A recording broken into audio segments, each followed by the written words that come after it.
দেখেছো, আমার সব কাজ হয়ে গেল। আর ওদিকে সূর্যি ঠাকুরও মাথার উপর চড়তে বসলো, আর এদিকে ঘুমের রাজা এখনো ঘুমিয়ে যাচ্ছে। এই বলি, এই মানুষ তো নয়, যেন বাঘে নাক ডাকছে। বলি, এই তুমি উঠবে নাকি সারাদিন ওই রকম ভাবেই ঘুমিয়ে যাবে? হ্যাঁ, কাল রাত্রে ভালো করে ঘুমায়নি। ওরে মা, কি বলে রে, কাল নাকি সারা রাত ভালো করে ঘুম হয়নি। আমি স্পষ্ট দেখলাম, পড়লো আর মরলো। এই এই এই ওঠো বলছি, ওঠো। বলি, এরপর আর রাজসভায় যাবে কখন? চাকরিটা চলে গেলে খাবে কি? কি কি কি কি কি বললে এমনি? চাকরি চলে যাবে কেন? চলে যাবে না? রোজ রোজ এই দেরি করে যাওয়া মহারাজার কতদিন সহ্য করবেন? হ্যাঁ, না না না না না, বড় দেরি হয়ে গেছে গো। আমি আমি চানে যাচ্ছি কি নেই, তুমি চট করে রেঁধে পেলো, আমাকে আবার রাজসভায় যেতে হবে। কি ব্যাপার, আজও গোপালের দেরি? হবে না, আসলে ও যে একটা আস্ত কুঁড়ে, শুধু কাজের মধ্যে দুই, খাই আর পাশ ফিরে শুই। গোপাল বড় অলস, খেয়ে আর শুয়ে পেটটি করেছে কলস। নড়তে চড়তে 1 মাস, গোপালের দেরি 12 মাস। হাসুন হাসুন হাসুন, যে যত পারেন আমাকে নিয়ে হেসে নিন। তবে সুযোগ এলেও আমিও প্রমাণ করে দেব, এই মোটা শরীর নিয়েও আমি আপনাদের সকলের থেকে অনেক বেশি সুস্থ সবল আর চটপটে। বেশ, তো তাহলে প্রমাণ দাও। আপনার মতো তালপাতার সেপাইয়ের কাছে কি প্রমাণ দেব মন্ত্রী মশাই? মুখ সামলে গোপাল, আমি তালপাতার সেপাই? হ্যাঁ, আমি যদি তালপাতার সেপাই হই, তুমি তো তাহলে একটা গোল কুমড়ো। হ্যাঁ, আর শোনো, আমি তোমার থেকে অনেক বেশি চটপটে। ঠিক আছে ঠিক আছে, নিজেদের মধ্যে ঝগড়া না করে তোমাদের দুজনকেই প্রমাণ দিতে হবে। কি প্রমাণ দিতে হবে মহারাজ? আজ থেকে ঠিক 1 সপ্তাহ বাদে লাফিয়ে প্রমাণ করতে হবে যে তোমাদের মধ্যে কে বেশি সুস্থ সবল আর চটপটে। এই সেরেছে। মহারাজ, আমাকে আবার এর মধ্যে টানছেন কেন? কারণ তুমি সব থেকে বেশি গোপালের সমালোচনা করো। এ বাবা, আমি আবার সমালোচনা করলাম কখন? করো করো, উঠতে বসতে সমালোচনা করো। তাই প্রতিযোগিতা হবে তোমাদের দুজনের মধ্যে। যে জিতবে সে পাবে 1000 টাকা নগদ আর 1 মাস ছুটি। 1000 টাকা নগদ? হ্যাঁ, তাহলে আমি রাজি মহারাজ। দেখবেন, এক তুড়িতে গোপালকে হারিয়ে ওই টাকা আমি ট্যাঁকে পুরবই পুরব। শুনলে তো গোপাল, টাকার গন্ধ নাকে যেতেই মন্ত্রী কেমন এক কথায় রাজি হয়ে গেল। তা তুমি রাজি তো? আপনি যখন আদেশ করেছেন, তখন রাজি না হয়ে আর উপায় কি বলুন? না না, এমন ধরনের কথা বললে তো চলবে না গোপাল। সব সময় মনে রাখবে, প্রতিযোগিতা হচ্ছে একটা যুদ্ধ। তাই আজ থেকে দুজনেই আসন্ন যুদ্ধের জন্য প্রস্তুত হও।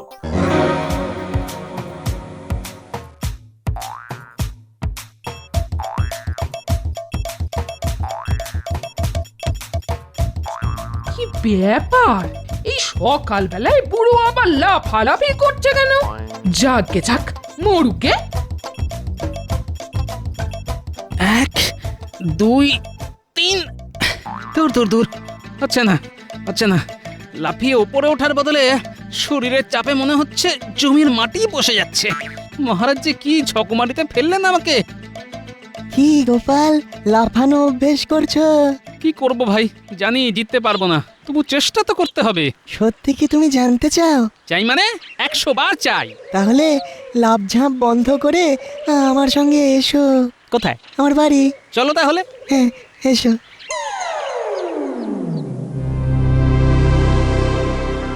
হেইয়ো হেইয়ো হেই, হেইয়ো হেই। ওরে বাবা, একটুখানি লাফাতেই যে হাড়ে হাড়ে খটখট করে শব্দ হচ্ছে রে বাবা। না না, হাড়ের খটখটানির জন্যে অভ্যাস ছেড়ে দিলে চলবে না। হ্যাঁ, দেখি দেখি, আবার চেষ্টা করে দেখি। হেইয়ো হেই, হেইয়ো হেই। এ বাবা কিছু রে, হাঁটুটা বোধ হয় ভেঙে গেল রে। ওই, কে আছিস? কে আছিস? আমার আমার আমার হাতটা ধরে একটু তোল না। ঠিক হয়েছে, বেশ হয়েছে, বেশ হয়েছে। কি কি বললে?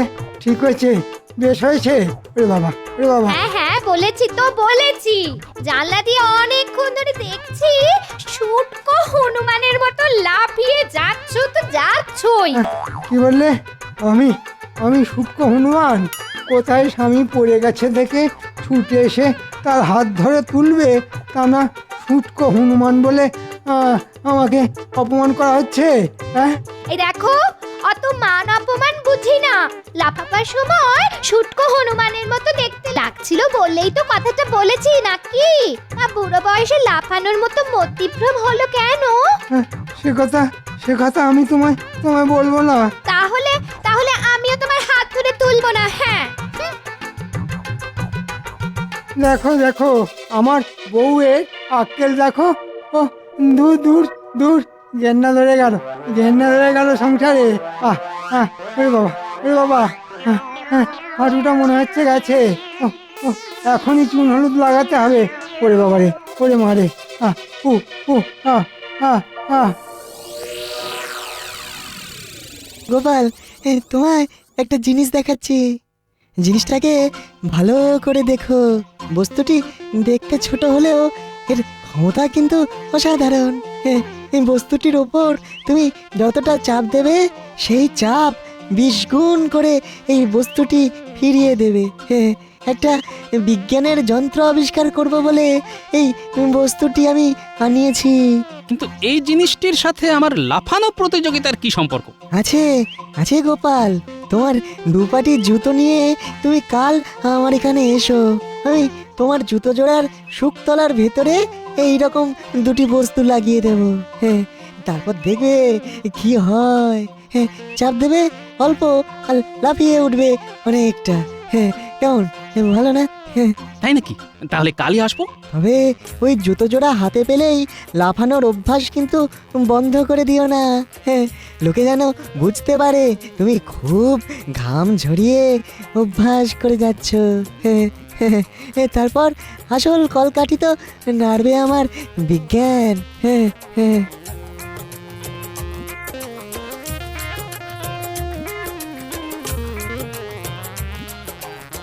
কি গো, মাঠের মধ্যে লাফাচ্ছিলে কেন? তা তোমার মতি গতি ঠিক বুঝতে পারি না বাপু। কখনো দেখি বেলা দুপুর অব্দি নাক ডাকিয়ে ঘুমোচ্ছ, আবার কখনো সাত সকালে মাঠে গিয়ে লাফাচ্ছ। বলি, বুড়ো হওয়ার সাথে সাথে মাথার কলকবজাগুলো কি ঢিলে হতে শুরু করে দিয়েছে নাকি? এই গোপাল ভাঁড়ের মাথার কলকবজা ঢিলে হওয়া অত সহজ নয়, বুঝলে? তবে লাফালাফি করতে গিয়ে হাঁটুর কলকবজাগুলো বড্ড নড়বড় করে উঠেছে। গিন্নি, গিন্নি, তোমার সংসারের কাজ মিটে গেলে আমার পায়ে একটু গরম তেল ডলে দেবে গো। তোমার এই গোদা পায়ে তেল তা না হয় দিতে পারি, কিন্তু তার বদলে তুমি আমায় কি দেবে? কেন? সারা জীবন ধরে যা দিয়ে আসছি সেই প্রাণ ভরা ভালোবাসা। মরণ ঢং দেখে আর বাঁচি না।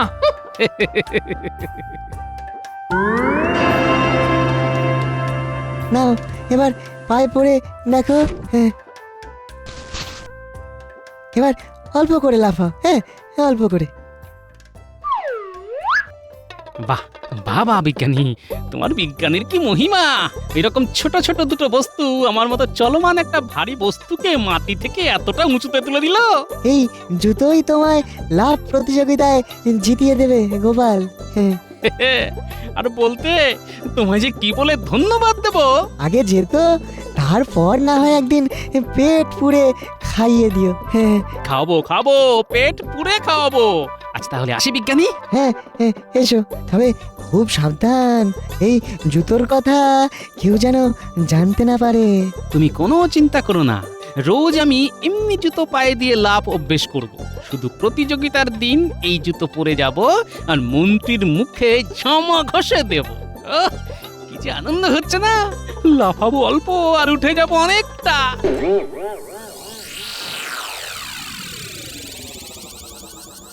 ঘরের মধ্যে আরেকবার জুতোটা পায়ে পরে লাফিয়ে দেখি। ঘরে তো আর কেউ নেই দেখার, তাই একটু জোরেই লাফাই। কি হলো? ঘরের মধ্যে দুম করে শব্দ হলো কেন?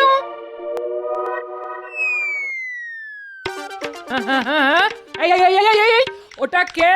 হ্যাঁ, স্কন্ধ কাটার মতো চাল থেকে ঝুলছে। দৌড়া, লাঠিটা নিয়ে আসছি, পিটিয়ে ছাতু করে দেব ছাতু। আমার ঘরে চাল ফুটো করে চুরি করতে আসো। লাঠি পেটা করো না গিন্নি, আমি আমি গোপাল।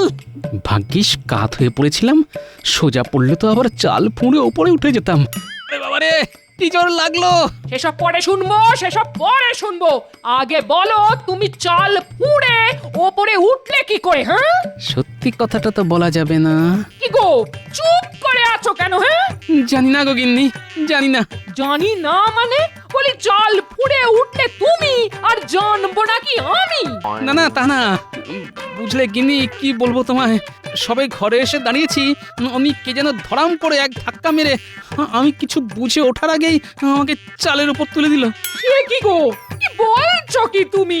কই কই কই, আমি তো ঘরে এসে কাউকে দেখতে পাইনি। তার মানে অদৃশ্য কেউ? ও গো, কে কোথায় আছো গো? আমার ঘরে দানব ঢুকেছে। ও মা, এখন কোথায় যাব গো? আমার ঘরে দানব ঢুকেছে গো। চুপ চুপ চুপ চুপ চুপ, একেবারে চুপ। ওরে বাবা, ও টানা টানা 2 দিন চুন হলুদ লাগিয়েও তো হাঁটুর ব্যথা কিছুই কমলো না। হ্যাঁ, এদিকে 7 দিনের 3 দিন তো কেটে গেল। ও ও ওরে বাবা, হাঁটুর ব্যথা না কমলে লাফানোর অভ্যেস করব কি করে? হ্যাঁ, ওরে বাবা রে, আর ঠিক মতো অভ্যেস না করলে গোপালকে হারাবই বা কি করে? ওরে বাবা রে। আমাদের ডেকেছেন মন্ত্রী মশাই? এ বাবা, এই হাঁটুতে চুন হলুদ লাগাচ্ছেন কেন? বুঝতে পারছিস না? হয়তো কারুর বাড়ি চুরি করতে গিয়েছিল আর লাঠির বাড়ি খেয়ে। হতভাগা, এরকম কথা আবার বললে না টেনে কান ছিঁড়ে নেব। রাগ করবেন না মন্ত্রী মশাই, এবারটা অবোধ, কোথায় কি বলতে হয় জানে না। তার চাইতে আপনি এখন বলুন কি জন্যে আমাদের ডেকে পাঠিয়েছেন। ও শোন, এখন থেকে গোপালের ওপর নজর রাখতে হবে, দেখতে হবে ও কোনো রকম লাফালাফি করছে কিনা। সে না হয় নজর রাখবো, কিন্তু মন্ত্রী মশাই, গোপাল হঠাৎ লাফালাফি করতে যাবে কেন? ওর কি লাজ গজিয়েছে? মানে ওই মানুষ থেকে হনুমানে রূপান্তরিত হয়ে গেছে। হ্যাঁ, বাজে কথা ছেড়ে যা বললাম তাই কর গিয়ে। ঠিক আছে, তাই হবে মন্ত্রী মশাই। আমরা তাহলে আসি। হ্যাঁ, আয়। যাই, খানিকটা লোক দেখানো লাফানোর অভ্যেস করে নি। 1 2 3। কিরে ঘটা, গোপাল তো সত্যি সত্যি হনুমানের মতো লাফালাফি করছে রে। হ্যাঁ, তাই তো দেখছি। এই গোপাল তাহলেই ভাঁড় থেকে হনুমান হয়ে গেল। মন্ত্রীর স্যাঙার দুটো এখানে কেন? তাহলে কি মন্ত্রী বেটা এদের পাঠিয়েছে? ভালোই হয়েছে, ওদের দেখিয়ে দেখিয়ে আরো একটু লাফানো অভ্যেস করি। 1 2 3। আরে বাবা, কি কষ্ট হচ্ছে রে, বুকে যে হাঁপ ধরে গেল। ওরে বাবা,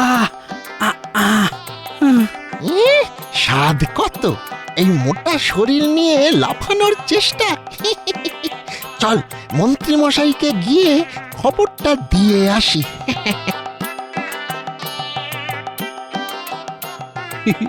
মনে হয় মন্ত্রী বেটাকে খবর দিতে গেল, আর আমি লাফাতে পারছি না শুনে মন্ত্রী খুব খুশি হয়ে নিজের লাফানোর অভ্যেস কমিয়ে দেবে, আর তাতে লাভ হবে আমারই।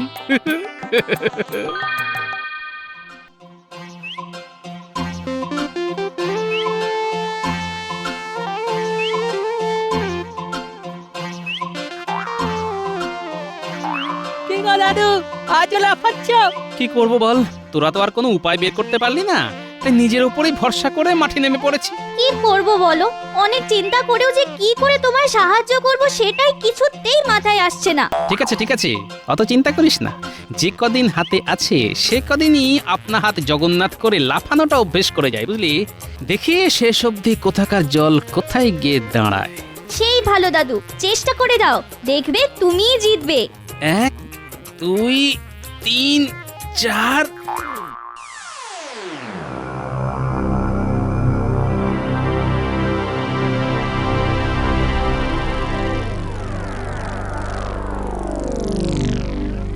মন্ত্রীমশাই, মন্ত্রীমশাই, কিরে, কিছু খবর আছে? খবর আছে মানে? যে খবর আনতে বলেছিলেন সেই খবর একেবারে হাতের মুঠোর মধ্যে ধরে এনেছি। বল, গোপাল কি লাফাচ্ছে? লাফাচ্ছে মানে হনুমানের মতো লাফাবার চেষ্টা করছে, কিন্তু বড্ড মোটা তো, তাই পারছে না।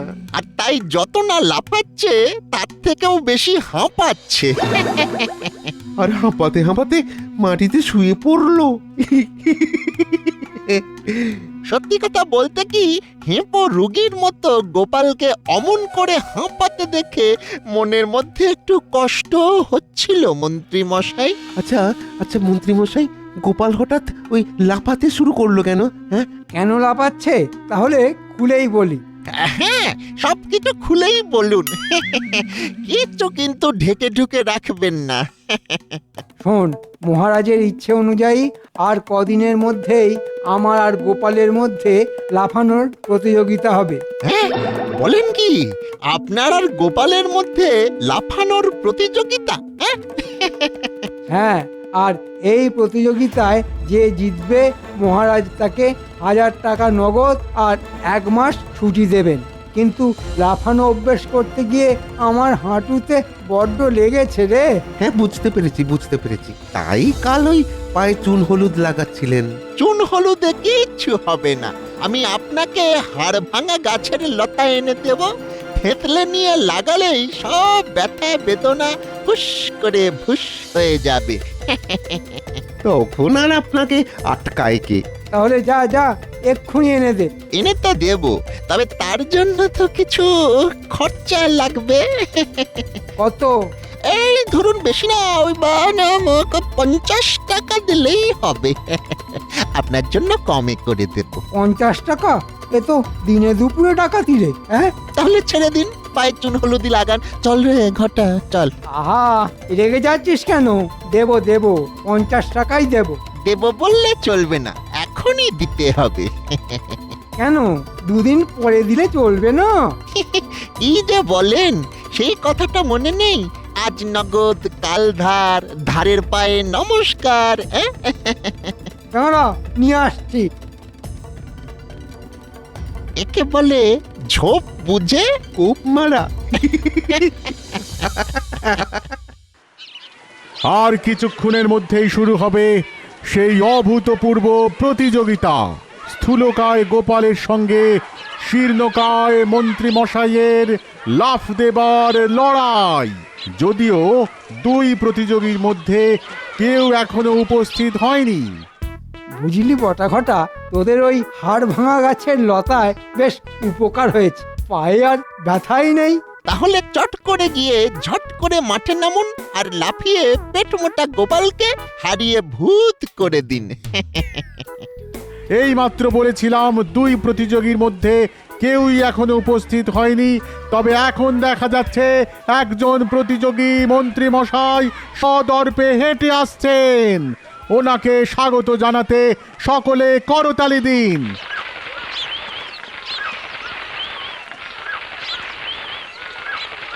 আচ্ছা সেনাপতি, মন্ত্রী তো এসে গেল, কিন্তু গোপাল?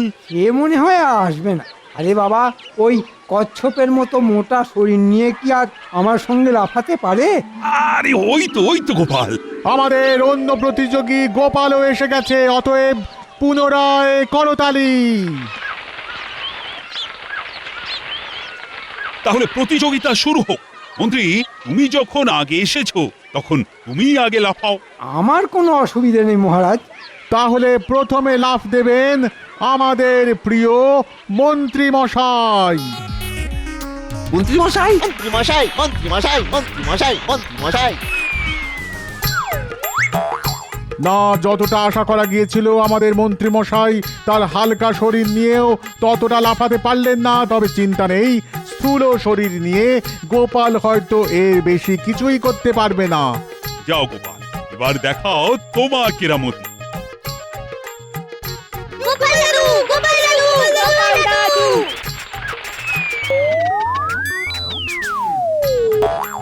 ওরে বাবা, এ কি লাফ! এ তো শুধু লাফ নয়, এ তো একেবারে মহালাফ, মহালাফ, মহালাফ। গোপালের আজকের এই লম্ফন রামায়ণে সমুদ্র পার হবার সময় হনুমানের লম্ফনের কথা মনে পড়িয়ে দিচ্ছে। সকলে জোরদার করতালি। আমার অনেক বিপদের দিনে গোপাল আমায় সাহায্য করেছে। আজ তার কিছুটা প্রতিদান দিতে পেরে আমি সত্যি খুব আনন্দিত। ওরে বাবা, এমন লাফ দেখে আমার যে মাথা ঘুরছে। ওরে বটা ঘটা, আমায় ধর, আমায় ধর। সাবাস গোপাল, সাবাস গোপাল, আজ তুমি অসম্ভবকে সম্ভব করেছো। এমন একটা মোটা শরীর নিয়ে তুমি যে কাণ্ডটা ঘটালে, তাতে আমি একেবারে অবাক হয়ে গেছি। গোপাল, এমন একটা জয়ের পর কিছু বলো। একটা কথাই শুধু বলবো, ছলনা পাপ হলেও যুদ্ধতে ছলনা করলে তাতে কোনো পাপ হয় না। আর প্রতিযোগিতা তো আসলে একটা যুদ্ধ। একেবারে খাঁটি কথা।